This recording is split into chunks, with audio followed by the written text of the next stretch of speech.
I provide expert assistance in information technology, accounting, finance, computer science, and academic writing assignments. Whether you need help understanding a topic or completing an assignment, I'm here to support you with quality and timely work. I'm also highly skilled in Microsoft Excel, Word, Access, and PowerPoint, and can guide you through projects, reports, and data-related tasks. If you're looking for reliable and professional help with your assignments, feel free to get in touch with me. My WhatsApp number and email are available in the video description. Contact me anytime if you're free and need help with your assignment. 48.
Thank you so much for watching this video till the end.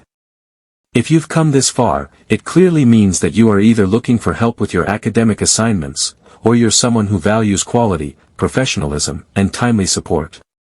Let me remind you again, I offer complete guidance and professional help in information technology, accounting, finance, writing assignments, and computer science. I also provide expert-level assistance with Microsoft Office tools including Excel, Word, PowerPoint, and Access. Whether you're stuck on a project, running out of time for a submission, or just want to improve your academic performance, I'm here to help you. I understand how stressful it can be when deadlines are near, and you don't have enough support. That's exactly why I created this service, to help students like you get things done on time, with confidence and accuracy. If you need any kind of help, don't hesitate to contact me. My WhatsApp number and email are available in the video description. You can message me anytime, day or night. I always try my best to reply as soon as possible. Even if you're unsure about your topic or confused about what to do, just send me a message. I'll guide you step by step. With my help, you can, white heavy checkmark, submit your assignments on time. White heavy checkmark, improve your grades. White heavy checkmark, save hours of stress and confusion. White heavy checkmark, learn better along the way. Many students have already benefited from my services, and I would be happy to help you as well. So if you're free right now and want help with any subject or task, just click the link in the description and message me directly on WhatsApp or email.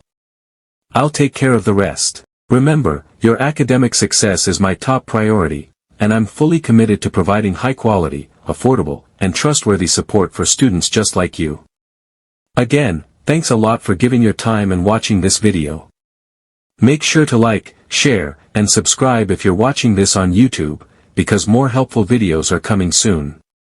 Take care, and I look forward to helping you with your next assignment.